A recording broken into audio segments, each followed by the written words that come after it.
दोस्तों, आज हम बात करने जा रहे हैं किलर इलाइट नाम की इस मूवी के बारे में, जो कि हमें एक तरह से देखने को मिली थी अभी हाल ही के अंदर 2011 के अंदर। उसका दूसरा पार्ट हमें एक तरह से अपकमिंग देखने को मिलने वाला है। उसके बारे में ही पूरी जानकारी आपको देने वाला, उसके प्री प्रोडक्शन, रिलीजिंग, कास्टिंग के बारे में, बिजली मूवी के परफॉर्मेंस के बारे में, उसके बॉक्स ऑफिस कलेक्शन के बारे में पूरी जानकारी इस वीडियो में आपको देखने को मिलने वाली है। तो वीडियो को लाइक कर दें और अब इसके बारे में हम जानना चालू करते हैं। शाहमारन, तुर्की। शाहमारन एक तुर्की फंतासी ड्रामा नेटफ्लिक्स सीरीज है जिसका निर्देशन उमर तुरागे ने किया है और पिनार बुलट ने लिखा है। शो, जिसमें सेरेने सारिकाया और बुराक डेनिज मुख्य भूमिकाओं में है, 20 जनवरी 2023 को रिलीज किया गया था। सेंस नेटफ्लिक्स 8 अगस्त 2024 को शो का दूसरा सीजन रिलीज करने के लिए तैयार है। ओ सार इस्तांबुल की मनोविज्ञान की व्याख्याता शाहसू काम के लिए अदाना जाती है और अपने दादा से भिड़ने का फैसला करती है, जिन्होंने कई साल पहले उसकी मां को छोड़ दिया था। वहां रहते हुए वह एक ऐसे समुदाय से जुड़ जाती है जो शाहमारन की पूजा करता है, एक पौराणिक प्राणी जो आधा महिला आधा सांप है, जो एक ऐतिहासिक भविष्यवाणी के पूरा होने का इंतजार कर रहे हैं। उसका जीवन तब बदल जाता है जब उसकी मुलाकात मारन नाम के एक रहस्यमयी आदमी से होती है। कलाकार और पात्र: सेरेने सारिकाया शाहसू के रूप में, युवा सहसू के रूप में अल्मिना गुनेदीन, बुराक डेनिज मारन, मुस्तफ़ा उगुर्लू दावुद के रूप में, माहिर गुनसिराय उरल के रूप में, मर्ट रमजान डेमिर सिहान के रूप में, हकन कराहान लकमू के रूप में, एलिफ नूर केरकुक मेदिन के रूप में, मेहमत बिल्गे असलान सलीह के रूप में, बेरफू हालिस्तेमिर दीबा के रूप में, नीले एरदोन मेज हरे के रूप में, बाइक के रूप में निल सुदे अलबायराक, ओजनूर सेरसेलर गुल के रूप में, एब्रू ओजकान चावगेस के रूप में। एपिसोड नहीं। शीर्षक, मूल रिलीज की तारीख: एक थ्रोज ऑफ द अर्थ, दुनिया सेंसिसी, 20 जनवरी 2023। दो थिंग्स रेनसेज, यागमुरुन सोलेडिक्लेरी, 20 जनवरी 2023। तीन अस्थिर संतुलन, करारसीज डेंगे, 20 जनवरी 2023। Dört विश्वास की असनीय हल्कापन, inanmanın inanılmaz hafifliği, 20 जनवरी 2023। 5 भविष्य में परिवर्तन, गेलेसेक डेजिसिर, 20 जनवरी 2023। 6 वह उथल-पुथल जो जीवन है, हयात गुरुल्टुसु, 20 जनवरी 2023। 7 प्यार की पुनरावृत्ति, Erskine तेकेरुरु, 20 January 2023। 8 The Snake Inside Me, İçimdeki Yılan, 20 जनवरी 2023। स्वागत। रिलीज होने के 3 दिन बाद श्रृंखला को दुनिया भर में कुल 17 मिलियन घंटे देखा गया था। कम्हुरियत के एक आलोचक ने छायांकन और अभिनेताओं की प्रशंसा की, लेकिन क्षेत्र की वास्तविकता और पात्रों के व्यवहार के बीच असंगति से निराश थे। उन्होंने अत्यधिक नग्नता और संदर्भ से बाहर के दृश्यों का हवाला दिया जो उस क्षेत्र की पुरानी तुर्की परंपराओं से मेल नहीं खाते हैं जहां उन्हें फिल्माया गया था। आलोचक ने मारन के परिवार की तुलना ट्वाइलाइट के कुलेन से भी की। सेरेने सारिकाया, तुर्की उच्चारण ACNAJ, जन्म 1 जुलाई 1992, एक तुर्की अभिनेत्री, मॉडल और सौंदर्य प्रतियोगिता की विजेता है। वह टीवी सीरीज अदानाली, लाले देवरी, मेडसेजिर और आयल के लिए जानी जाती है। वह सीरीज फी और शाहमारन में अपनी भूमिकाओं के साथ अंतर्राष्ट्रीय स्तर पर प्रसिद्ध हुईं। उन्होंने इस्तांबुल में अताशहिर अदिगुजेल फाइन आर्ट्स हाई स्कूल के थिएटर विभाग से स्नातक किया। एक 14 साल की उम्र में उन्होंने फिल्म शास्किन 2006 में एक छोटी सी भूमिका के साथ अपने अभिनय की शुरुआत की और उसके बाद प्लाजदा 2008 में एक भूमिका निभाई। उनकी पहली प्रमुख भूमिका फंतासी बच्चों की श्रृंखला पेरी मसली 2008 में थी। उनकी सफल भूमिका क्राइम कॉमेडी सीरीज अदानाली 2008 से 10 में सोफिया की भूमिका थी। नेजात इसलर के साथ वह बेहज़त सी, अंकारा यानियोर और इकिमिजिन येरिन फिल्मों में नजर आ चुकी है। 2019 से सारिकाया एलिस मुजिकाली में अभिनय करती है, जो एलिस इन वंडरलैंड पर आधारित एक संगीत रूपांतरण है। उन्हें आलोचकों की प्रशंसा मिली है और उन्होंने 2 गोल्डन बटरफ्लाई पुरस्कारों सहित कई पुरस्कार जीते हैं। 15 साल की उम्र में उन्होंने एक सौंदर्य प्रतियोगिता में भाग लिया और यूरोपीय युवा सौंदर्य प्रतियोगिता में जूरी से एक विशेष पुरस्कार प्राप्त किया। बाद में सारिकाया मिस तुर्की 2010 में पहली रनरअप बनी। अपने अभिनय करियर के अलावा वह कई विज्ञापन फिल्मों में दिखाई दी है और कई ब्रांडों का चेहरा है। 2014 में उन्हें जीक्यू तुर्की द्वारा वुमन ऑफ द ईयर चुना गया था। प्रारंभिक जीवन। सेरेने सारिकाया का जन्म 1 जुलाई 1992 को अंकारा 2, 3, 4, 5 में सेहान उमरान और मुस्तफ़ा सारिकाया के घर हुआ था। वह 7 साल की उम्र तक अपने परिवार के साथ अंताल्या में रहती थी, जब उसके माता-पिता अलग हो गए। अपने पिता के पुनर्विवाह के बाद वह अपनी मां के साथ इस्तांबुल चली गई। 6-7 बाद में उन्होंने एक साक्षात्कार में अपने पिता के बिना बड़े होने के अपने अनुभव का वर्णन किया। एक छोटी लड़की के लिए उसके विकास में एक पिता एक विशेष कारक होता है। अपने पिता के बिना बड़ा होना एक बड़ा अनुभव है।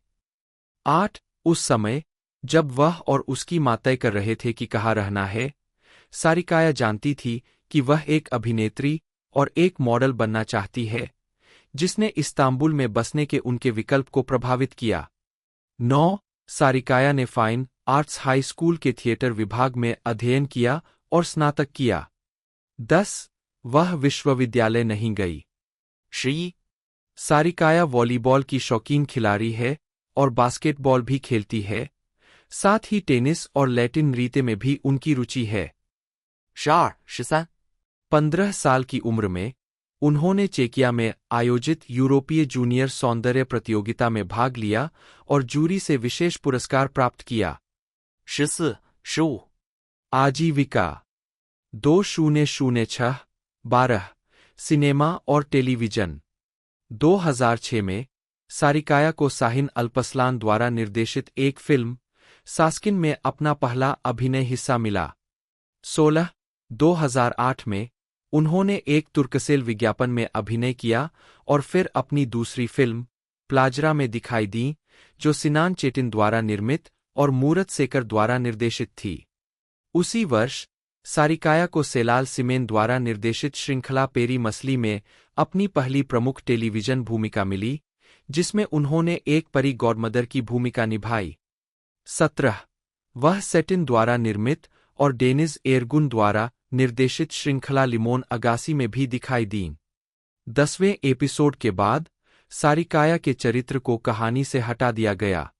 18 फिर भी 2008 में सारिकाया टीवी सीरीज अदानाली में दिखाई देने लगी, जिसे ताइफुन गुनेयर ने बनाया था और अदनान गुलर ने निर्देशित किया था। उन्होंने एक ग्रीक तुर्की लड़की की भूमिका निभाई और अपने मिश्रित ग्रीक अदाना उच्चारण के लिए आलोचकों की प्रशंसा प्राप्त की।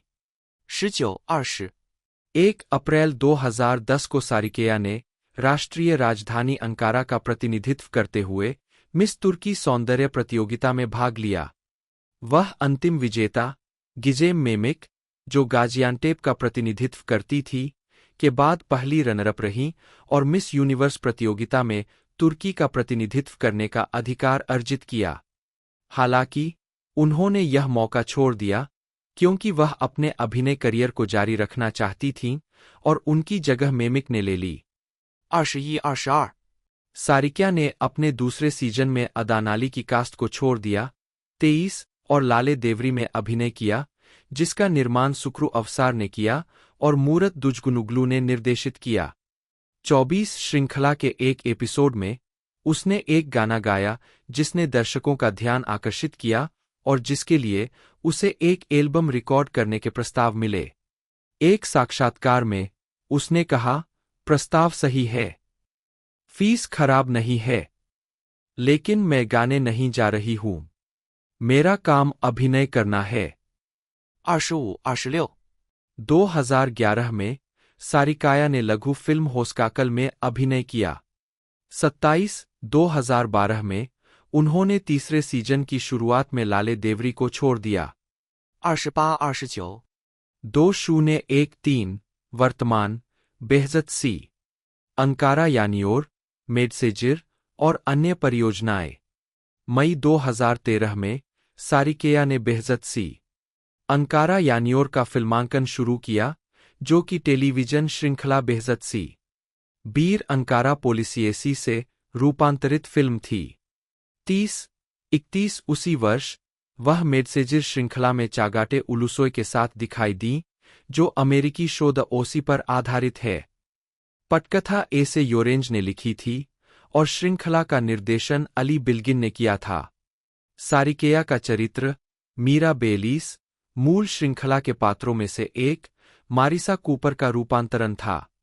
32/2014 में वह मेडसेजिर के अपने सहकलाकार हजार एरगुकलू के साथ एलिडोर के एक विज्ञापन में दिखाई दीं।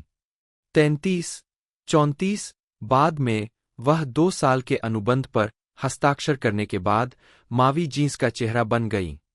35 अपने स्प्रिंगसमर कलेक्शन के प्रचार के लिए सारिकाया ने ब्राजीलियाई मॉडल फ्रांसिस्को लाचोव्स्की के साथ विज्ञापनों की शूटिंग की।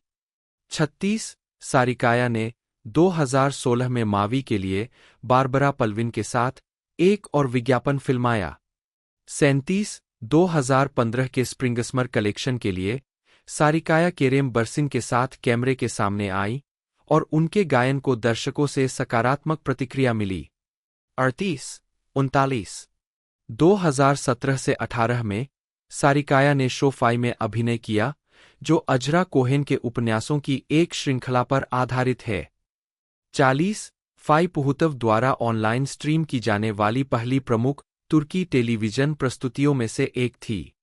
41-42 2017 से 2018 तक वह हेड एंड शोल्डर्स की ब्रांड एम्बेसडर थीं। उन्होंने विभिन्न अभियानों और जागरूकता परियोजनाओं को फिल्माया। 43। 2019 में उन्होंने लुईस कैरोल के एलिस एडवेंचर्स इन वंडरलैंड के रूपांतरण संगीत में एलिस मुजिकाली के साथ एलिस के रूप में अपनी नाटकीय शुरुआत की। इस शो का पहली बार फरवरी 2019 में मंचन किया गया और सितंबर 2019 में दूसरे सीजन के लिए लौटा। 44 कोविड-19 महामारी के कारण ब्रेक के बाद एलिस एक बार फिर 7 फरवरी 2022 को मंच पर लौट आई। 45। सारिक्या को गायक बेल्गिन सारिलमिसेर के जीवन का विवरण देने वाली बायोग्राफिकल फिल्म बर्गन के लिए चुना गया था। हालांकि महामारी और अन्य कारकों के कारण होने वाली कठिनाइयों के कारण उन्होंने इस परियोजना को छोड़ दिया। 46 2021 में वह बुल्गारी की पहली तुर्की ब्रांड एम्बेसडर बनी। 47। फिल्मोग्राफी पतली परत वर्ष शीर्षक भूमिका टिप्पणियां 2006 शास्किन इतिर सहायक की भूमिका 2008 प्लाजदा असली सहायक की भूमिका 2010 अपने ड्रैगन को प्रशिक्षित कैसे करें एस्ट्रिड हॉफर्स बुरक डेनिज जन्म 17 फरवरी 1991 एक तुर्की अभिनेता और मॉडल है जो तुर्की टेलीविजन श्रृंखला और फिल्मों में काम करते हैं। 3 उन्हें लोकप्रिय रोमकॉम श्रृंखला आस्क लाफ्तान अनलमाज 2016 से 17 में मूरत सरसिलमाज के किरदार के लिए जाना जाता है और बाद में ड्रामा सीरीज बिजिम हिकाये में बारिस अख्तन के रूप में जाना जाता है। 2020 में उन्होंने अपराध श्रृंखला यारिम कलां अस्कलर में मेहमत कादिर बिल्मेज की भूमिका निभाई। 2021 में वह हिट सीरीज मारासली में सेलाल कुन के रूप में दिखाई दिए। इसके बाद Disney plus series the ignorant angels 2022 में आसफ और नेटफ्लिक्स की असली सीरीज शाहमारन 2023 में मारन की भूमिका निभाई। 5 डेनिज को फिल्म अर्दा 2018 में ओजान और नेटफ्लिक्स ओरिजिनल कल 2022 में सेमीह की भूमिका निभाने के लिए भी जाना जाता है। डेनिज को बम्बास्का बिरी में केनान ओजतुर्क की भूमिका निभाने के लिए भी जाना जाता है। प्रारंभिक जीवन। बुराक डेनिज का जन्म 17 फरवरी 1991 को इस्तांबुल में हुआ था और वे इजमित में पले बड़े। उन्होंने इजमित 50 यिल कम्हुरियट प्राइमरी स्कूल और फिर गाजी हाई स्कूल से स्नातक किया। उन्होंने चाणक्य 18 मार्ट विश्वविद्यालय में कला के इतिहास का अध्ययन किया। हाई स्कूल में रहते हुए जिस एक्टिंग वर्कशॉप में वे गए थे, वहां उन्हें कास्टिंग डायरेक्टर गोके डोरुक एयरटेन ने खोजा था, जिन्होंने उन्हें अपना करियर शुरू करने में मदद की। आजीविका। प्रारंभिक शुरुआत 2011 से 2015। डेनिज ने अपने करियर की शुरुआत कॉलेज गुल्लुगु सीरीज से की, जहां उन्होंने ओनूर की भूमिका निभाई। 2012 में उन्होंने सुल्तान सीरीज में तारिक के रूप में अभिनय किया। 2013 में उन्होंने काकक सीरीज में बुराक तोपचुओग्लू का किरदार निभाया। 2015 में डेनिज ने मेडसेजिर सीरीज में अरास का किरदार निभाया। यह अमेरिकी टेलीविजन सीरीज द ओसी का रूपांतरण है। 2015 में डेनिज ने टीवी श्रृंखला टैटली कुकुक यालांसीलर में टॉपराक के रूप में अभिनय किया, जो अमेरिकी TV show pretty little liars से प्रेरित है। इसमें शुक्र ओजिल्दस, बेंसु सोराल, बुशरा देवेले, मेलिसा शेनोल्सन, दिलान चिचेक देनिज और बेस्ते क्योक्तेमिर ने भी सहाभिनय किया। 2016 में उन्होंने मेरियम उजेरली और मूरत येल्ड्रिम के साथ गेसेनिन क्रालिसेसी श्रृंखला में मर्द के रूप में अभिनय किया। आस्क लाफ्तान अनलामाज और प्रसिद्धि में वृद्धि 2016 से 2019। 2016 से 2017 तक उन्होंने रोमकॉम सीरीज आस्क लाफ्टन अनलामाज में हांडे एरसेल के साथ मूरत सरसिलमाज का किरदार निभाया। इस्तांबुल में सेट, यह एक बहुराष्ट्रीय फैशन कंपनी सार्टे में कार्यस्थल रोमांस का अनुसरण करता है। डेनिज का किरदार मूरत कपड़ा साम्राज्य का राजकुमार है। 11 यह सीरीज एक अंतर्राष्ट्रीय घटना बन गई और प्रमुख जोड़ी ने कई पुरस्कार जीते। 2017 में उन्होंने बिजिम हिकाये सीरीज में हेजल काया के साथ बारिस अक्टन के रूप में अभिनय किया। यह यूके सीरीज शेमलेस का रूपांतरण है। 2018 में उन्होंने अर्दा के साथ अपनी फिल्मी शुरुआत की, जो एक पंक गायक के बारे में है जो तुर्की छोड़ना चाहता है, जो इस्तांबुल के माध्यम से एक बुरे सपने मतिभ्रम यात्रा में समाप्त होता है। 14 विविधता, वेब सीरीज और बहुत कुछ 2020 वर्तमान। 2020 में डेनिज ने वेब श्रृंखला यारिम कलान अस्कलर में दिलन सिसेक डेनिज के साथ कादिर बिल्मेज के रूप में अभिनय किया। यह ओजान नाम के एक पत्रकार के इर्दगिर्द घूमती है, जो एक दुर्घटना में अपनी जान खो देता है, लेकिन एक नए शरीर में पुनर्जीवित हो जाता है। इसके बाद उन्होंने अलीना बोज के साथ मारासली श्रृंखला में सेलाल मारासली कुन के रूप में अभिनय किया। 2023 में डेनिज ने क्राइम ड्रामा सीरीज बम्बास्का बिरी के लिए एयरसेल के साथ फिर से काम किया।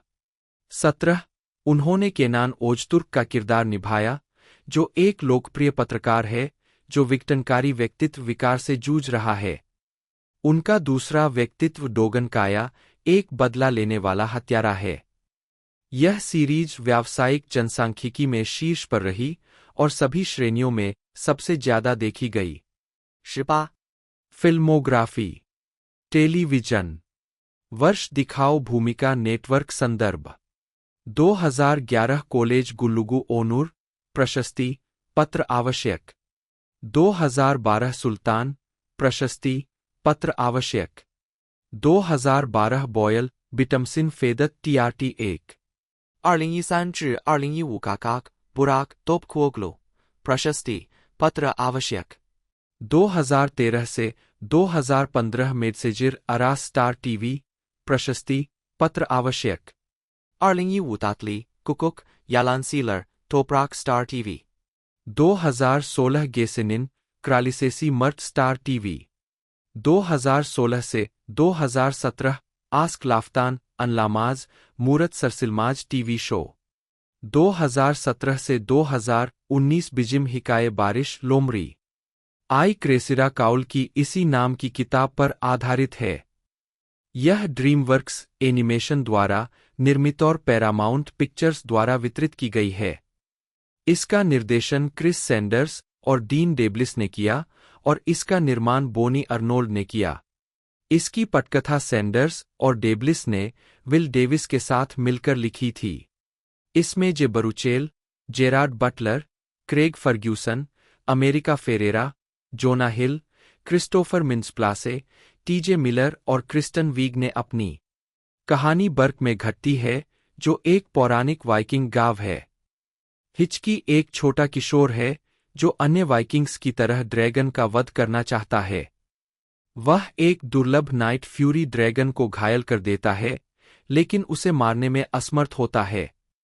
इसके बजाय वह ड्रैगन की मदद करता है और उससे मित्रता करता है, और जल्दी ही उसे पता चलता है कि चीजें वैसी नहीं है जैसी वाइकिंग्स और ड्रैगन के बीच संघर्ष में दिखती है। 2004 में पुस्तक श्रृंखला ने ड्रीमवर्क्स एनिमेशन के अधिकारियों का ध्यान आकर्षित करना शुरू कर दिया। ओवर द हेज 2006 की सफलता के बाद निर्माता बोनी अर्नोल्ड जल्द ही नई अधिग्रहित संपत्ति में रुचि रखने लगे। फिल्म के निर्देशक माध्यमिक कलाकारों की सुधारात्मक क्षमताओं को अक्सर रिकॉर्डिंग सत्रों में एक साथ लाकर भुनाना सुनिश्चित करना चाहते थे। फिल्म निर्माताओं ने सिनेमेटोग्राफर रोजर डीकिंस, कोएन बंधुओं के साथ अक्सर सहयोग करने के लिए जाने जाते हैं, को फिल्म की लाइटिंग और सौंदर्यबोध में मदद करने और लाइव एक्शन फील जोड़ने के लिए एक दृश्य सलाहकार के रूप में नियुक्त किया। जॉन पॉवेल ने फिल्म का संगीत स्कोर तैयार किया। How to train your dragon का प्रीमियर गिब्सन एम्फी थिएटर में 21 मार्च 2010 को हुआ था। और इसे 26 मार्च को पैरामाउंट पिक्चर्स और ड्रीमवर्क्स एनिमेशन द्वारा यूनाइटेड स्टेट्स में रिलीज किया गया था। यह फिल्म व्यावसायिक रूप से सफल रही, जिसने दुनिया भर में $494 मिलियन की कमाई की, जो 2010 की 10वीं सबसे ज्यादा कमाई करने वाली फिल्म बन गई। इसे इसके एनिमेशन, आवाज अभिनय, लेखन, संगीत स्कोर और 3D दृश्यों के लिए व्यापक रूप से सराहा गया। फिल्म को 83वें अकादमी पुरस्कारों में 2 पुरस्कारों के लिए नामांकित किया गया था और इसे कई अन्य पुरस्कार मिले थे। How to train your dragon उसी नाम की मल्टीमीडिया फ्रेंचाइजी बनने वाली पहली प्रविष्टि है, जिसमें 2 और फिल्में शामिल है। How to train your dragon 2, 2014। कथानक: बर्क के वाइकिंग गांव पर अक्सर ड्रैगन द्वारा हमला किया जाता है, जो पशुधन चुराते हैं और ग्रामीणों को खतरे में डालते हैं। गांव के मुखिया स्टोइक द वेस्ट का 15 वर्षीय बेटा हिक्कप लड़ने के लिए बहुत कमजोर माना जाता है। इसके बजाय वह गांव के लोहार गोबर के साथ प्रशिक्षुता के तहत यांत्रिक उपकरण बनाता है। हिक्कप एक ड्रैगन छापे के दौरान एक दुर्लभ ड्रैगन नाइट फ्यूरी को मारने के लिए बोलास लांचर का उपयोग करता है। वह जंगल में जाता है और उस जीव को ढूंढता है, लेकिन उसे मारने के लिए खुद को तैयार नहीं कर पाता और इसके बजाय उसे मुक्त कर देता है।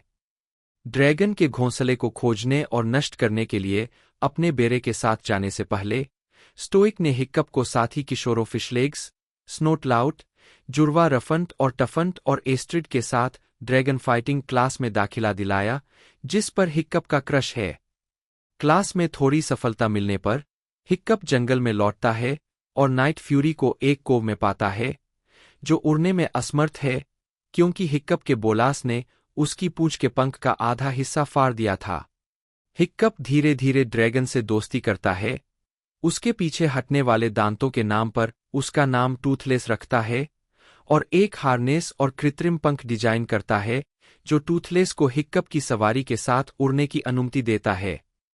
टूथलेस से ड्रैगन का व्यवहार सीखते हुए हिक्कप प्रशिक्षण के दौरान बंदी ड्रैगन को वश में करने में सक्षम होता है, जिससे उसके साथियों की प्रशंसा मिलती है, लेकिन एस्ट्रिड के मन में संदेह और ईर्ष्या पैदा होती है। स्टोइक का बेरा एक विशाल ड्रैगन द्वारा नष्ट किए जाने के बाद असफल होकर घर लौटता है। हिक्कप को अपनी अंतिम परीक्षा के लिए एक ड्रैगन को मारना होगा। वह टूथलेस के साथ भागने की कोशिश करता है, लेकिन एस्ट्रिड ड्रैगन को खोज लेती है। हिक्कप उसे यह दिखाने के लिए उड़ान पर ले जाता है कि टूथलेस दोस्ताना है।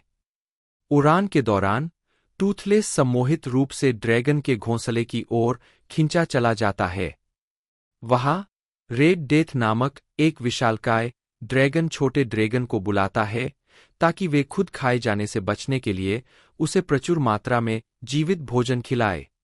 यह महसूस करते हुए कि ड्रैगन को जीवित रहने के लिए बर्क पर हमला करने के लिए मजबूर किया गया है, एस्ट्रिड गांव को बताना चाहती है, लेकिन हिक्कप टूथलेस की रक्षा के लिए ऐसा न करने की सलाह देती है।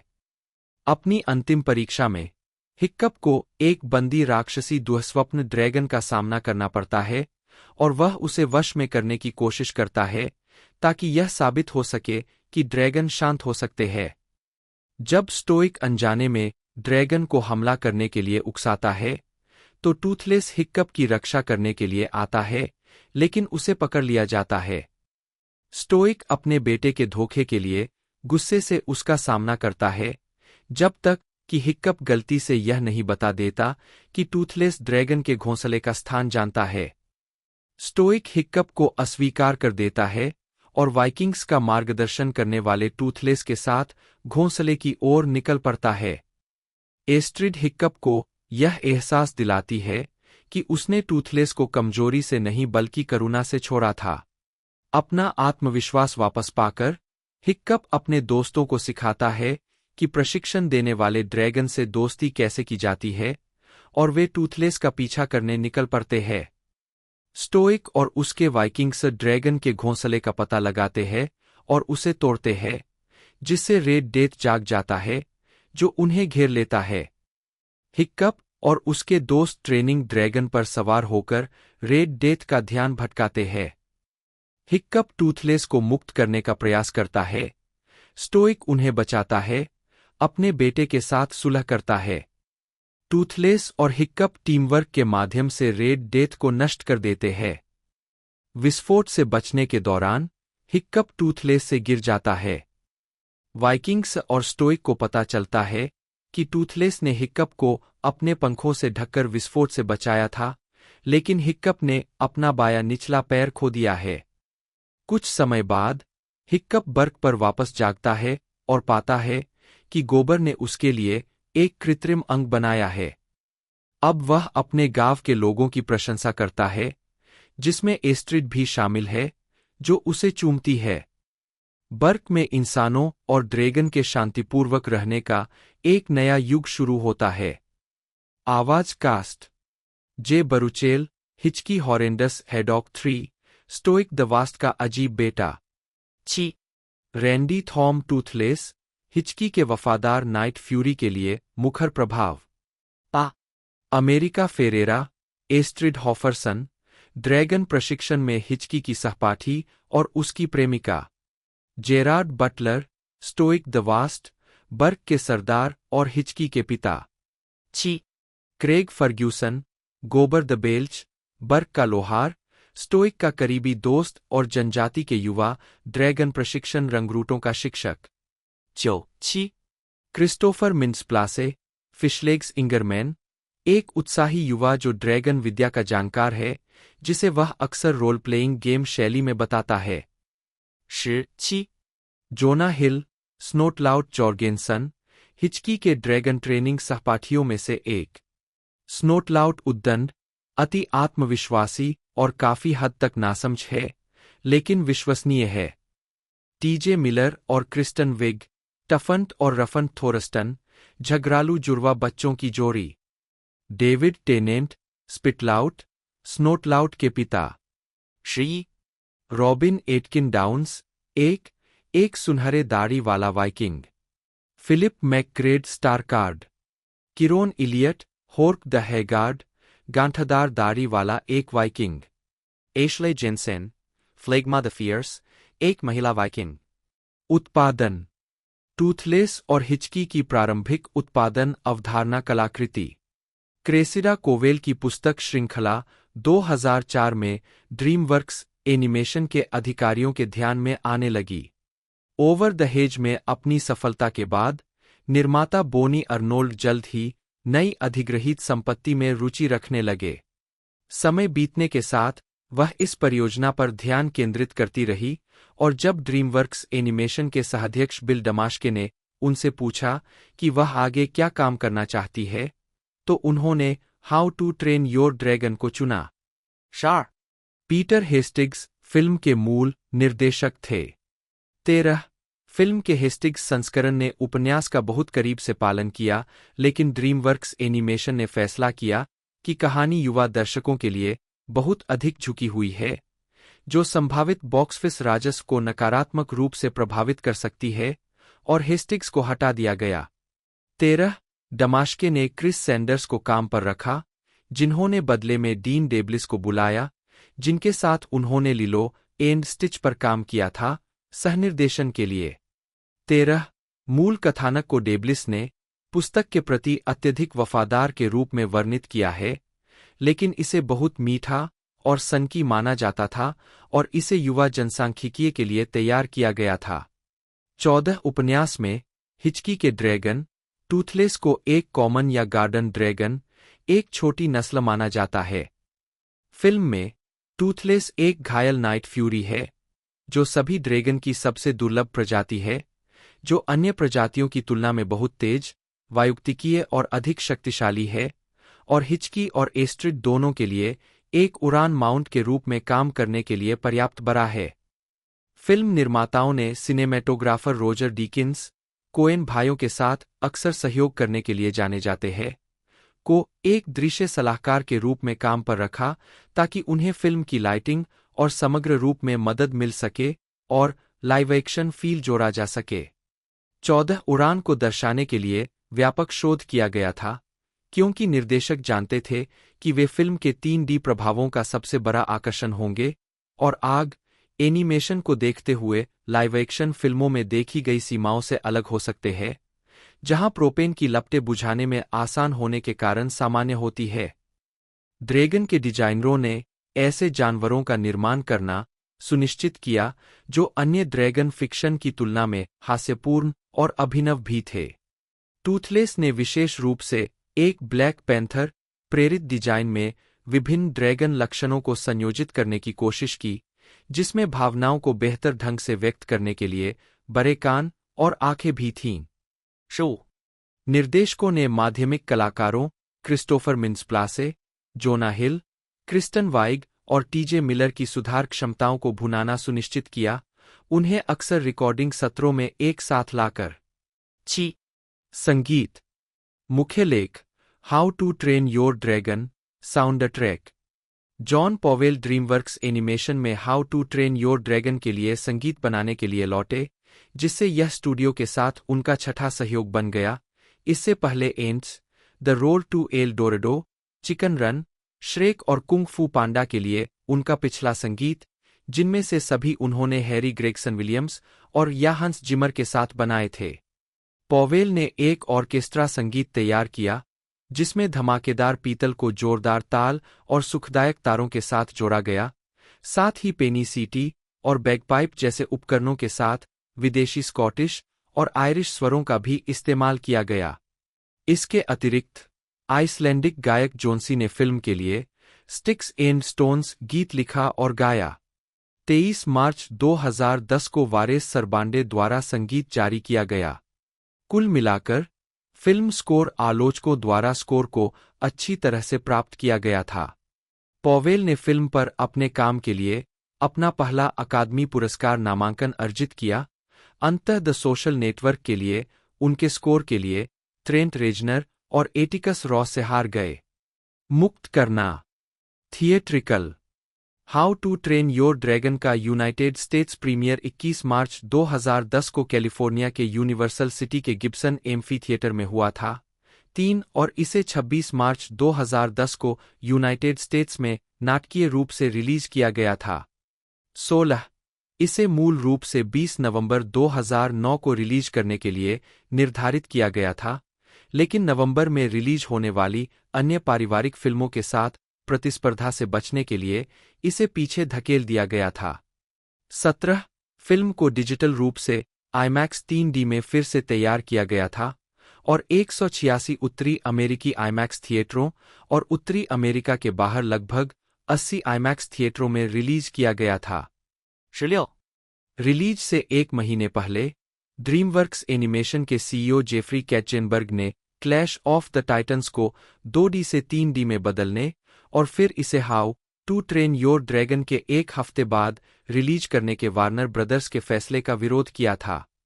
18 मनोरंजन रिपोर्टर किम मास्टर्स ने मार्च 2010 के आसपास 3D रिलीज शेड्यूल को ट्रैफिक जाम के रूप में वर्णित किया और अनुमान लगाया कि 3D स्क्रीन की उपलब्धता की कमी कैटजेनबर्ग की संभावनाओं को नुकसान पहुंचा सकती है, बावजूद इसके कि वह 3D प्रारूप का समर्थन करते हैं। 19 उस महीने थिएटर उद्योग के अधिकारियों ने पैरामाउंट पिक्चर्स, जिन्होंने ड्रीमवर्क्स की ओर से फिल्म का वितरण किया, पर सिनेमाघरों को प्रतिस्पर्धी 3D release Clash of the Titans और टिम बर्टन की एलिस इन वंडरलैंड के बजाय how to train your dragon को स्क्रीन करने के लिए मजबूर करने के लिए उच्च दबाव की रणनीति का उपयोग करने का आरोप लगाया। Home media how to train your dragon को 15 अक्टूबर 2010 को कनाडा और संयुक्त राज्य अमेरिका में single disc DVD, 2 disc double DVD pack और ब्लूरे बटा DVD कॉम्बो पैक संस्करणों पर रिलीज किया गया था। 2 डिस्क DVD संस्करण और ब्लूरे में उपलब्ध सुविधाओं में एक मूल सीक्वल लघु film legend of the Boneknapper dragon है। फरवरी 2012 तक दुनिया भर में 9.7 मिलियन होम एंटरटेनमेंट इकाइयां बेची गईं। 21 फिल्म को 27 मई 2014 को ब्लूरे पर फिर से जारी किया गया, जिसमें लघु फिल्म बुक ऑफ ड्रैगन्स और ड्रीमवर्क्स ड्रैगन्स के एक एपिसोड को अतिरिक्त बोनस सुविधाओं के रूप में जोड़ा गया। जुलाई 2014 में फिल्म के वितरण अधिकार ड्रीमवर्क्स एनिमेशन द्वारा पैरामाउंट पिक्चर से खरीदे गए और 2018 में यूनिवर्सल स्टूडियो में वापस आने से पहले 20वीं शताब्दी फॉक्स 23 को हस्तांतरित कर दिए गए। नतीजतन यूनिवर्सल पिक्चर्स होम एंटरटेनमेंट ने 22 जनवरी 2019 को फिल्म के sequel how to train your dragon 2 के साथ फिल्म का 4K अल्ट्रा HD ब्लूरे संस्करण जारी किया, जिससे वे उस प्रारूप पर रिलीज होने वाले पहले ड्रीमवर्क्स एनिमेशन कैटलॉग शीर्षक बन गए और अगले महीने how to train your dragon the hidden world की रिलीज की तैयारी में।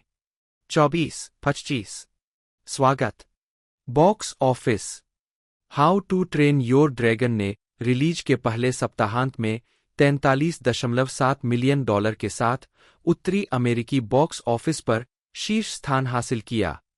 26 फिल्म ने संयुक्त राज्य अमेरिका और कनाडा में $217.6 मिलियन और विदेशी देशों में $277.3 मिलियन की कमाई की और दुनिया भर में कुल $494.9 मिलियन की कमाई की। 2 how to train your dragon DreamWorks animation की श्रेक फिल्मों के अलावा अमेरिकी और कनाडाई बॉक्स ऑफिस पर सबसे ज्यादा कमाई करने वाली फिल्म है। 27 यह 2010 की 5वीं सबसे ज्यादा कमाई करने वाली एनिमेटेड फिल्म है। इसके बाद toy story 3 $1063.2 million, Shrek forever after $752.6 million, tangled $576.6 million और डेस्पिकेबल मी $543.1 मिलियन और 2010 की 10वीं सबसे ज्यादा कमाई करने वाली फिल्म है। 28 अहमियत भरा जवाब रिलीज होने पर how to train your dragon की काफी प्रशंसा हुई थी। समीक्षा एग्रीगेटर रॉटन टोमाटोज की रिपोर्ट है कि 99% आलोचकों ने पेशेवर आलोचकों की 214 समीक्षाओं के आधार पर फिल्म को सकारात्मक समीक्षा दी, जिसमें कुल रेटिंग औसत 7.910 थी।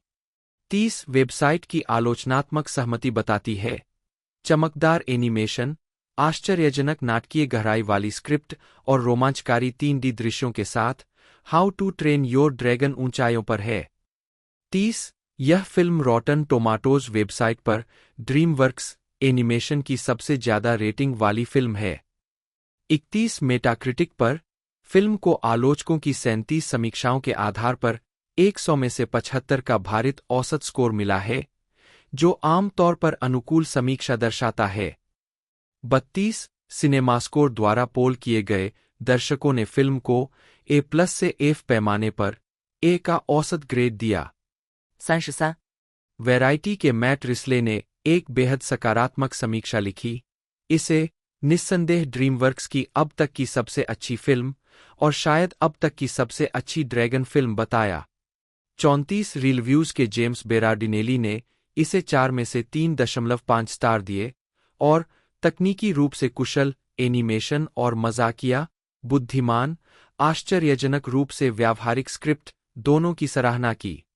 35 USA टुडे की क्लाउडिया पुइग ने कहा कि फिल्म में आश्चर्यजनक गहराई थी और उन्होंने मनुष्य और जानवर के बीच दोस्ती की मधुर मार्मिक कहानी की प्रशंसा की। 36 एंटरटेनमेंट वीकली फिल्म समीक्षक ओवेन ग्लीबरमैन ने फिल्म के 3D के उपयोग की, इसकी लुभावनी स्थानिक और भावनात्मक संभावनाओं की प्रशंसा की। उन्होंने इसे की रेटिंग दी। 37. द शिकागो सन-टाइम्स के रोजर एबर्ट और एट द मूवीज के एओ स्कॉट दोनों ने महसूस किया कि दृश्य तमाशे के पक्ष में चरित्र और कहानी के विकास को दरकिनार कर दिया गया है। एबर्ट ने पालतू ड्रैगन और दुष्टों के बीच लंबी हवाई लड़ाई की आलोचना की, लेकिन उन्होंने यह भी कहा कि फिल्म उज्ज्वल, अच्छी दिखने वाली और उच्च ऊर्जा वाली है। 38 इसी तरह स्कॉट ने सिनेमेटोग्राफी की सराहना करते हुए कहा कि झपट्टा मारना और उड़ना टिकट की कीमत के लायक था। 39 रोलिंग स्टोन फिल्म समीक्षक पीटर ट्रेवर्स ने इसे 4 में से 3 स्टार देते हुए लिखा कि फिल्म 3D एनिमेशन के इतने चमत्कार करती है कि आप मंत्रमुग्ध हो जाएंगे। 40.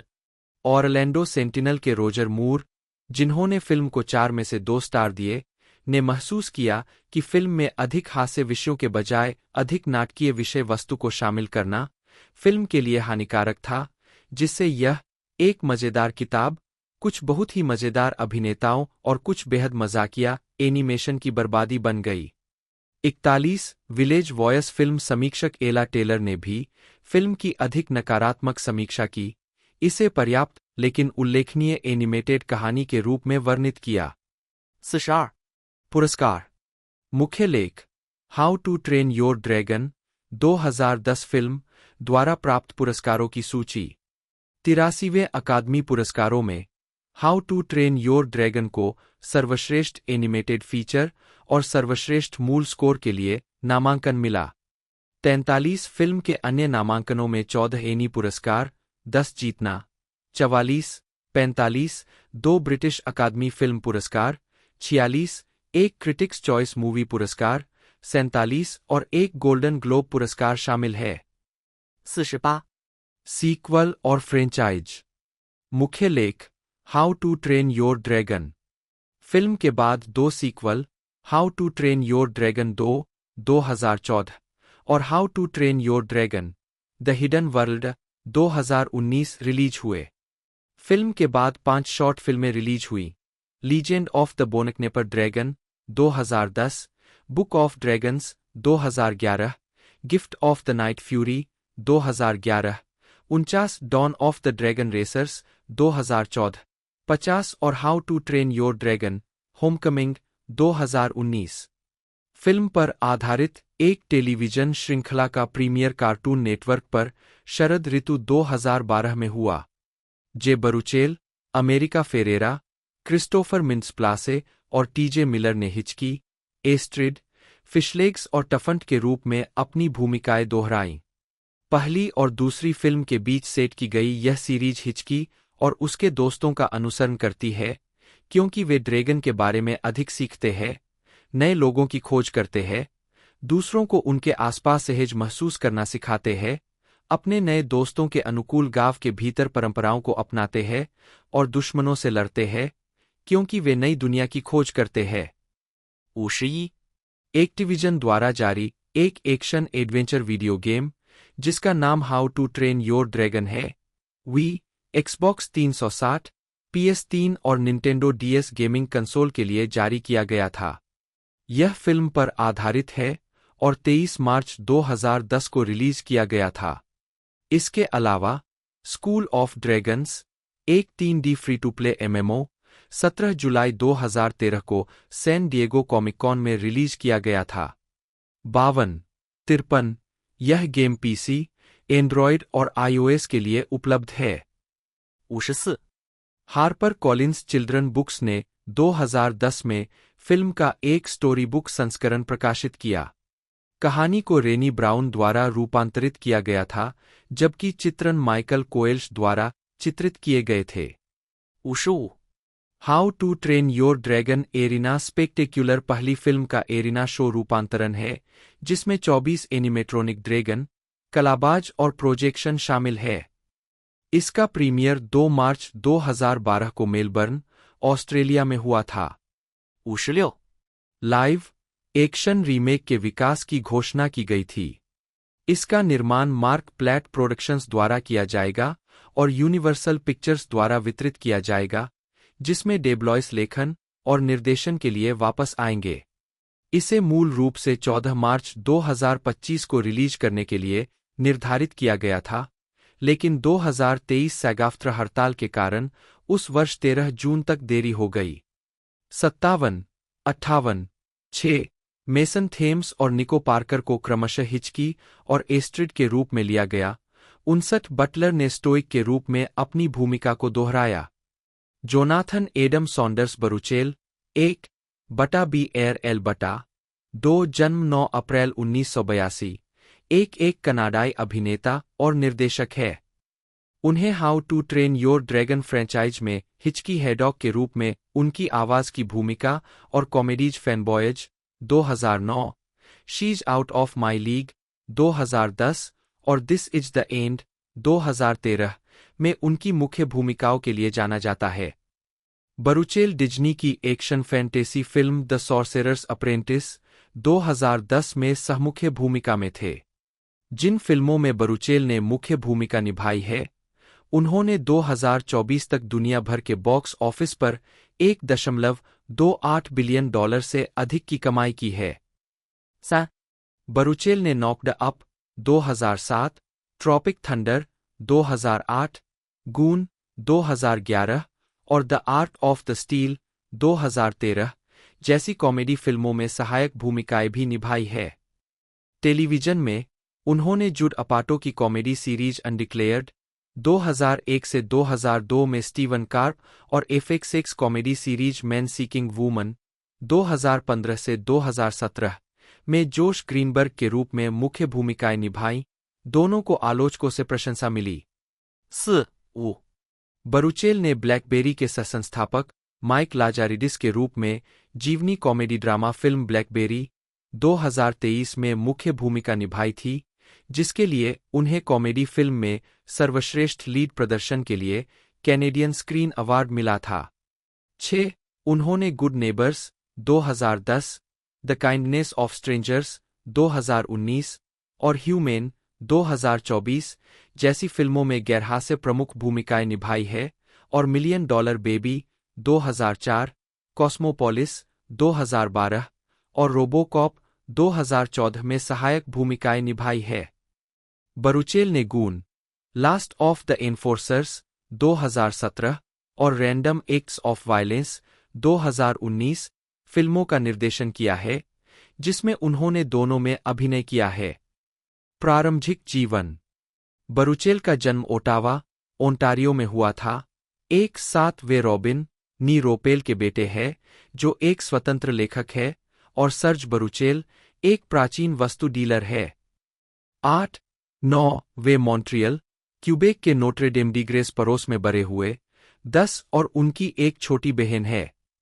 11 उनके पिता का जन्म पेरिस, फ्रांस में हुआ था। 12 बरूचेल एक चौथाई यहूदी वंश का है। 13 उसके बाकी वंश फ्रांसीसी और आयरिश कैथोलिक है।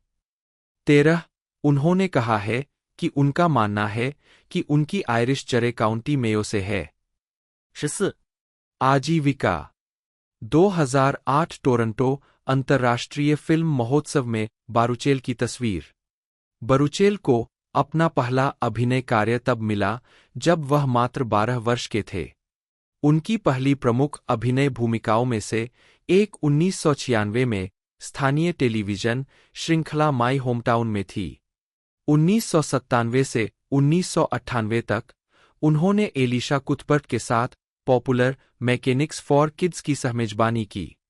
कैमरून क्रो की ऑस्कर विजेता फिल्म ऑलमोस्ट फेमस में संक्षिप्त रूप से दिखाई देने के बाद बरूचेल ने जूड अपाटो की प्रशंसित लेकिन अल्पकालिक टेलीविजन श्रृंखला अनडिक्लेयर्ड में स्टीवन कार्प की भूमिका निभाई, जहां उन्होंने सेथ रोजन, कार्ला गैलो, चार्ली हन्नम और मोनिका कीना के साथ अभिनय किया। इसके बाद वे रोजर एवरी की द रूल्स ऑफ अट्रैक्शन में जेम्स वान डेर बीक के साथ दिखाई दिए। 2004 में बारूचेल ने क्लिंट ईस्टवुड की $1 मिलियन बेबी में बॉक्सिंग के संभावित खिलाड़ी डेंजर बार्च की भूमिका निभाई। इसके बाद बारूचेल ने नेमेसिस गेम और फेचिंग कोडी में अभिनय किया। 2005 में WB के जस्ट लीगल में डॉन जॉनसन के साथ दिखाई दिए और 2006 में CBS ड्रामा नंबर्स में अतिथि भूमिका निभाई।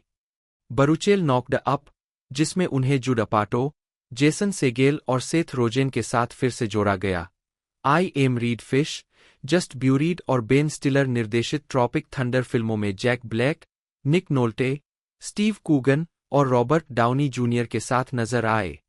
उन्होंने सेथ रोजेन के साथ 2007 में जे and Seth versus the apocalypse के ट्रेलर में सहाभिनय किया, जिसे रोजेन और इवान गोल्डबर्ग ने एक समान बड़े पैमाने के प्रोजेक्ट, जिसे बाद में 2013 में दिस इज द एंड के रूप में बनाया गया, के लिए रुचि और फंडिंग जुटाने की रणनीति के रूप में बनाया था।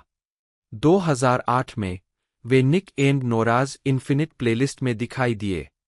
उन्होंने night at the museum 2 battle of the Smithsonian में भी एक संक्षिप्त उपस्थिति दर्ज की। 2010 में बरूचेल ने द ट्रॉट्स्की, ड्रीमवर्क्स की She's out of my League, Alice Eve के विपरीत 15 और द सॉसर्स अप्रेंटिस के लाइव एक्शन डिज्नी रूपांतरण फिल्मों में अभिनय किया। उन्होंने प्रशंसित animated feature how to train your dragon में अभिनीत भूमिका को भी आवाज दी, एक भूमिका जिसे उन्होंने बाद में पूरे फ्रेंचाइजी में जारी रखा, जिसमें इसकी टेलीविजन श्रृंखला भी शामिल थी। इसके अलावा 2010 में उन्होंने कनाडाई कॉमेडी सीरीज द ड्रंक और on Drugs Happy Fun Time over में 2 सहायक किरदार निभाए। 16 उन्होंने गून के लिए पटकथा विकसित की, जिसमें इवान गोल्डबर्ग ने जॉनी क्लुट्स की भूमिका निभाई, जो कि उनका अपना निर्माण का चरित्र था। 17 गून के सहकलाकार सीन विलियम स्कॉट और साथ ही कनाडाई अभिनेता यूजीन लेवी है। 18 बरूचेल 2010 के एडिडास ओरिजिनल्स विज्ञापन अभियान कैंटीना में भी दिखाई दिए, जो फीफा विश्व कप के साथ साथ कनाडाई प्रोग्रॉकर्स रश के 2012 से 13 क्लॉकवर्क एंजेल्स दौरे के वीडियो क्लिप में भी दिखाई दिए। बारूचेल और उनकी how to train your dragon की सहकलाकार अमेरिका फेरेरा 4 जून 2014 को ज्वाइंट बेस मैकगायर डिक्सलेखर्स्ट में यूएसओ दौरे के दौरान ऑटोग्राफ देते हुए। जुलाई 2012 में वह रैपर नेक्रो के गाने टॉक्सिक वाल्च के लिए संगीत वीडियो में दिखाई दिए। 2013 की गर्मियों में उन्होंने हिट सर्वनाशकारी comedy this is the end में अभिनय किया और 2014 में वह रोबोकॉप रीमेक में दिखाई दिए और how to train your dragon 2 में हिचकी के रूप में अपनी भूमिका को दोहराया। जुलाई 2014 में यह घोषणा की गई थी कि बारूचेल FXX comedy man seeking woman में अभिनय करेंगे, जिसका प्रीमियर जनवरी 2015 में हुआ था। 19 वह आइडल वाइल्ड के गीत एवरी लिटिल मीन्स ट्रस्ट के लिए 2015 के संगीत वीडियो में भी दिखाई दिए। 20 Baruchel Chapter House comic book series Captain Canuck के लेखन में भी शामिल थे।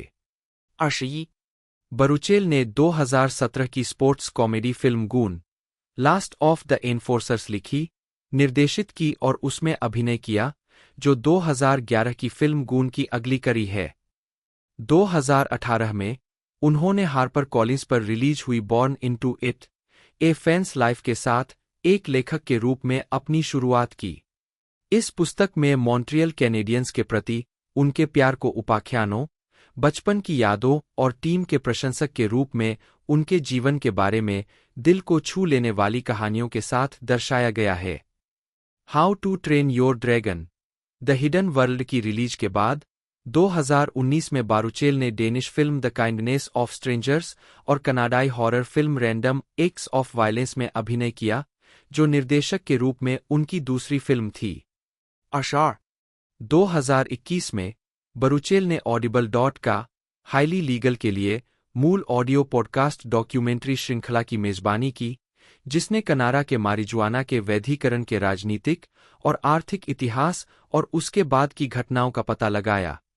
23 उसी वर्ष बारूचेल और उनकी पत्नी रेबेका जो डनहम दोनों आउच के संगीत वीडियो में दिखाई दिए, जो द ट्रेजिकली हिप के अभिलेखीय ईपी सास्काडेल्फिया का प्रमुख एकल था। 24 उन्हें LOL last one laughing Canada का होस्ट भी नामित किया गया था, जिसका प्रीमियर 18 फरवरी 2022 को अमेजन प्राइम वीडियो पर हुआ था। 25 वह the kids in the hall revival के 7वें एपिसोड में दिखाई देते हैं। 26 2022 में बारूचेल ने क्रेव की मूल श्रृंखला we are all gonna die even Jay Baruchel की मेजबानी की, जो दुनिया के अंत के बारे में 6 एपिसोड की एक डॉक्यू सीरीज थी, जिसमें संभावित विश्वंत जोखिमों का पता लगाया गया था। मेजबान के रूप में बारूचेल ने जोखिमों की व्यवहार्यता और मुद्दों का मुकाबला करने के लिए संभावित समाधानों और नवाचारों पर चर्चा करने के लिए वैज्ञानिकों और अन्य विशेषज्ञों से मुलाकात की। 27 व्यक्तिगत जीवन बारूचेल की सगाई 2011 से 2013 तक अभिनेत्री एलिसन पिल से हुई थी। उन्होंने 16 फरवरी 2013 को एक ट्विटर पोस्ट में अपने ब्रेकअप का संकेत दिया। 28 मई 2018 में बारूचेल ने अपनी प्रेमिका रेबेका जो डनहम से सगाई की घोषणा की। 29 उनकी शादी 21 सितंबर 2019 को पुर्तगाल में हुई थी। 30 बारूचेल ने कहा है कि वह शायद अज्ञेयवादी है। 32 बारूचेल के पास कई टैटू है, एक सेल्टिक क्रॉस उनके ऊपरी दाहिने हाथ पर उनकी आयरिश विरासत का सम्मान करने के लिए, 33 और उनके बाएं पेक्टोरल पर एक लाल मेपल लीफ, जिसे फैनबॉयज, नॉक्ड अप, ट्रॉपिक थंडर और दिस इज द एंड में देखा जा सकता है। बारूचेल 2000 के दशक की शुरुआत से स्कॉटिश फुटबॉल क्लब सेल्टिक के समर्थक है और 2016 में उन्होंने क्लब के साथ प्यार में पड़ने की अपनी यात्रा का विवरण देने वाली एक डॉक्यूमेंट्री का सहनिर्माण किया। क्रिस्टन कैरोल विग 1/W जन्म 22 अगस्त 1973, एक अमेरिकी अभिनेत्री, हास्य कलाकार, पटकथा लेखक और निर्माता है। लॉस एंजल्स कॉमेडी मंडली द ग्राउंडलिंग्स के साथ एक कलाकार के रूप में पहली बार सफलता हासिल करने के बाद, विग ने 2005 से 2012 तक NBC sketch comedy series Saturday night live में अपने 7 सीजन के कार्यकाल के दौरान स्टारडम हासिल किया। सैटरडे नाइट लाइव में अपने कार्यकाल के दौरान उन्हें कॉमेडी सीरीज में सर्वश्रेष्ठ सहायक अभिनेत्री के लिए प्राइम टाइम एमी पुरस्कार के लिए 4 नामांकन प्राप्त हुए। वीग ने नॉक्ड अप 2007 और पॉल 2011 जैसी कॉमेडी फिल्मों में सहायक भूमिकाएं भी निभाईं। उन्होंने कॉमेडी फिल्म ब्राइड्समेड्स 2011 में सहलेखन और अभिनय किया, जो समीक्षकों और व्यावसायिक रूप से सफल रही। इसने उन्हें सर्वश्रेष्ठ अभिनेत्री के लिए गोल्डन ग्लोब पुरस्कार और सर्वश्रेष्ठ मूल पटकथा के लिए अकादमी पुरस्कार के लिए नामांकन दिलाया। टाइम ने उन्हें 2012 में दुनिया के 100 सबसे प्रभावशाली लोगों में से एक बताया। उनकी अन्य फिल्म क्रेडिट में the Secret Life of Walter Mitty 2013, the Skeleton Twins 2014, the Diary of a Teenage Girl 2015, the Martian 2015, Ghostbusters 2016, Downsizing 2017, Mother 2017 और वंडर वुमन 1984, 2020 शामिल है। उन्होंने animated franchise how to train your dragon 2010 से 2019 और despicable मी 2010 से 2024 में भी अपनी आवाज दी है। उन्हें comedy mini series the spoils of Babylon 2014 में उनकी भूमिका के लिए prime time Emmy award for outstanding lead actress और comedy drama series Palm Royale 2024 में उनकी भूमिका के लिए prime time Emmy award for outstanding lead actress के लिए नामांकित किया गया था। प्रारंभिक जीवन। विग का जन्म 22 अगस्त 1973 को 3 कैंडाइगुआ, न्यूयॉर्क में हुआ था। वे जॉन आर्ने जोसेफ विग की बेटी है, जो पश्चिमी न्यूयॉर्क में एक झील मरीना चलाते थे, और लॉरी डे नी जॉनसन एक कलाकार है। 5 उनका एक बड़ा भाई एरिक है। उनके पिता नॉर्वेजियन और आयरिश वंश के हैं और उनकी मां अंग्रेजी और स्कॉटिश थीं। 6 विग नाम नॉर्वे के सोगन और फजॉर्डन में विग के क्षेत्र से आया है। 7 क्रिस्टन के दादा गुन्नार ओवे विग एक बच्चे के रूप में नॉर्वे से संयुक्त राज्य अमेरिका चले गए और रोचेस्टर, न्यूयॉर्क में बड़े हुए, जहां वे Rochester Red Wings baseball team के लिए एक कुशल प्रसारक थे। विग 3 साल की उम्र में अपने परिवार के साथ लैंकेस्टर, पेंसिल्वेनिया चली गई और 8वीं कक्षा तक नाइट रॉयर एलिमेंट्री स्कूल और मैनहेम टाउनशिप मिडिल स्कूल में पढ़ाई की। 10 जब वह 13 साल की थी तो वह और उसका परिवार रोचेस्टर लौट आए। 10 जहां उन्होंने 9वीं और 10वीं कक्षा के लिए ऑलेंडेल कोलंबिया स्कूल में पढ़ाई की। 11 और ब्राइटन हाई स्कूल से स्नातक की उपाधि प्राप्त की। 4 विग ने रानोके कॉलेज में पढ़ाई की, लेकिन जल्द ही रोचेस्टर लौट आई। उसने सामुदायिक कॉलेज में दाखिला लिया और 3 महीने का आउटडोर लिविंग प्रोग्राम शुरू किया। उस समय उसकी कोई प्रदर्शन करने की महत्वाकांक्षा नहीं थी। 13 फिर उसने कला में प्रमुखता के साथ एरिजोना विश्वविद्यालय में दाखिला लिया। जब उसने पाठ्यक्रम की आवश्यकता को पूरा करने के लिए एक अभिनय कक्षा ली, तो शिक्षक ने सुझाव दिया कि वह अभिनय जारी रखे। 14 उसे सर्जरी के बाद के शरीर को चित्रित करने के लिए एक प्लास्टिक सर्जरी क्लिनिक द्वारा काम पर रखा गया था, लेकिन नौकरी शुरू होने से एक दिन पहले एक किताब की दुकान में उसने एक मनोवैज्ञानिक से बात की, जिसने कहा कि उसे लॉस एंजिल्स में अभिनय और लेखन करना चाहिए। इसलिए उसने अभिनय करियर बनाने के लिए लॉस एंजिल्स जाने का फैसला किया। 15 आजीविका। एसएनएल और शुरुआती फिल्म भूमिकाएं 2000 से 2010। विग ने खुद का समर्थन करने के लिए अजीब नौकरियां करते हुए अभिनय करने के लिए लॉस एंजिल्स में स्थानांतरित कर दिया। 14 उन्होंने खाली स्टेज कॉमेडी थिएटर 16 और द ग्राउंडलिंग्स के साथ प्रदर्शन किया। 17 उन्होंने महसूस किया कि अभिनय की तुलना में कामचलाऊ व्यवस्था बेहतर थी और कॉमेडी समूह का हिस्सा होने से उनके कौशल में सुधार हुआ। 18 2003 में वह स्पाइक टीवी के द जो श्मो शो में दिखाई दी, जो रियलिटी टेलीविजन का। 2010 के दशक में विग हॉलीवुड में एक प्रमुख व्यक्ति थीं, जिन्होंने मुख्य और सहायक भूमिकाओं में अभिनय किया। कम देखी गई ड्रामाडी रिवेंज फॉर जॉली, जिसका प्रीमियर ट्रिबेका फिल्म फेस्टिवल में हुआ, 2012 में उनकी पहली रिलीज थी। कॉमेडी गर्ल मोस्ट लाइकली में उन्होंने एनेट बेनिंग के साथ एक नाटककार की भूमिका निभाई, जो अपने पूर्व प्रेमी को वापस पाने के प्रयास में आत्महत्या का नाटक करती है, लेकिन अंततः अपनी जुए की लत वाली मां की हिरासत में चली जाती है। रॉटन टोमाटोज ने इसे 85 समीक्षाओं के आधार पर 20% रेटिंग दी, जिसमें साइट की आम सहमति थी। काफी हद तक मूर्खतापूर्ण और निराशाजनक रूप से नीरस गर्ल मोस्ट लाइकली ने प्रतिभाशाली क्रिस्टन विग को बिखरे हुए सिटकॉम क्षेत्र में एक नीरस खोखले प्रयास में फंसा दिया।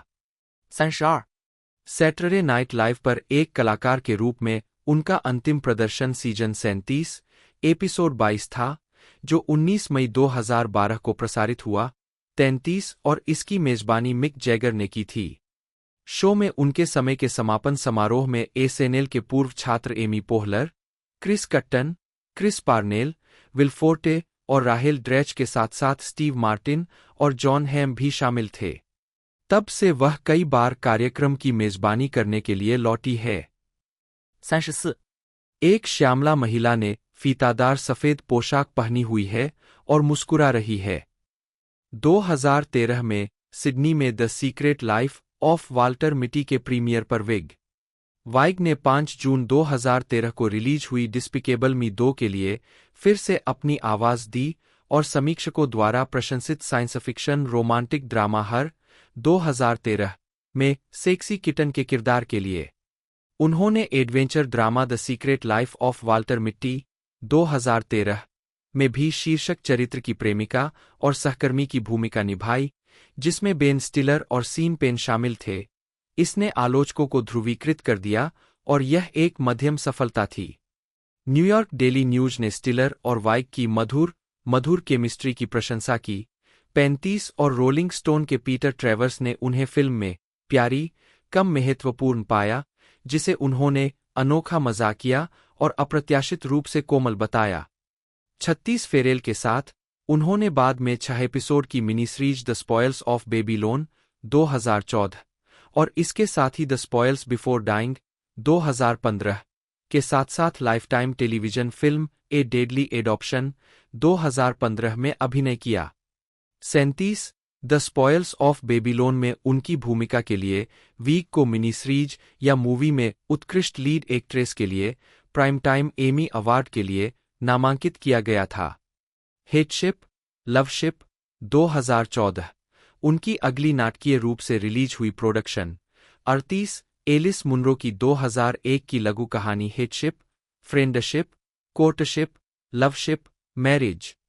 इसमें उन्होंने एक ऐसी महिला का किरदार निभाया था जिसे एक बुजुर्ग व्यक्ति के लिए हाउसकीपर के रूप में काम शुरू करने के लिए एक नए शहर में जाना पड़ता है, जिसे घर संभालने में मदद की जरूरत होती है। आलोचकों ने दावा किया कि वीक का जीवंत प्रदर्शन प्रवेश की कीमत के लगभग लायक है और ऐसा होना ही चाहिए, क्योंकि हेटशिप लवशिप के पास इसके अलावा और कुछ नहीं है। एक मिश्रित समग्र प्रतिक्रिया के हिस्से के रूप में 39 2014 में उन्होंने how to train your dragon 2 में भी अपनी भूमिका को दोहराया। स्केलेटन ट्विंस एक आर्ट हाउस सफलता थी।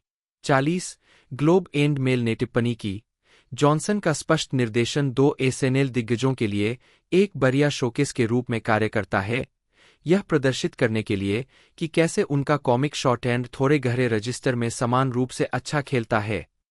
41 2015 के ग्रैमी अवार्ड्स में गायिका गीतकार सिया के 2014 के एकल चंदेलियर के प्रदर्शन के लिए विग ने बाल नर्तक मैडी जिगलर के साथ नृत्य किया। 42 2015 में ड्रामामेडी वेलकम टू मी को चुनिंदा सिनेमाघरों में सकारात्मक आलोचनात्मक प्रतिक्रिया के साथ रिलीज किया गया था। इसमें विग ने बॉर्डरलाइन पर्सनालिटी डिसऑर्डर से पीड़ित एक बहुकरोड़पति की भूमिका निभाई, जो अपनी नई दौलत का इस्तेमाल एक आत्मकथात्मक टॉक शो लिखने और उसमें अभिनय करने के लिए करती है। रॉटन टोमाटोज की आम सहमति थी। क्रिस्टन विग द्वारा एक आकर्षक केंद्रीय प्रदर्शन वेलकम टू मी को एक साथ रखता है और इसके असमान हिस्सों की भरपाई करता है। 43 अपनी अगली film the Diary of a Teenage girl नामक एक और ड्रामामेडी में विग ने एक ऐसी महिला की भूमिका निभाई जिसका प्रेमी उसकी बेटी के साथ यौन संबंध बनाना शुरू कर देता है। वेलकम टू मी की तरह फिल्म को सीमित नाटकीय रिलीज मिली और आलोचकों द्वारा इसे अनुकूल रूप से प्राप्त किया गया।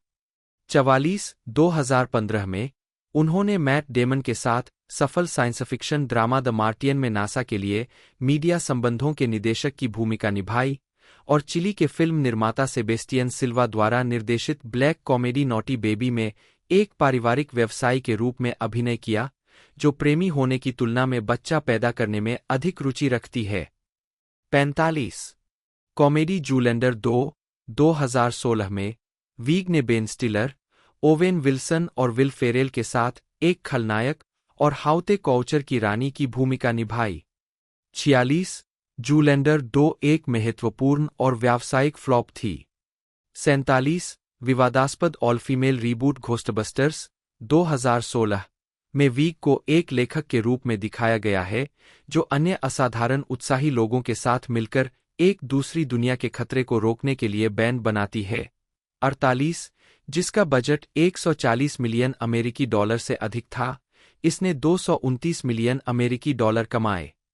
4 50 2016 में उन्होंने एनिमेटेड कॉमेडी सॉसेज पार्टी में एक हॉट डॉग बन को आवाज दी। बाद की भूमिकाएं 2017 वर्तमान 2017 में विग ने डिस्पिकेबल मी 3 के लिए अपनी आवाज दी और डेमन के साथ फिर से जुड़ते हुए फिल्म डाउनसाइजिंग में दिखाई दी।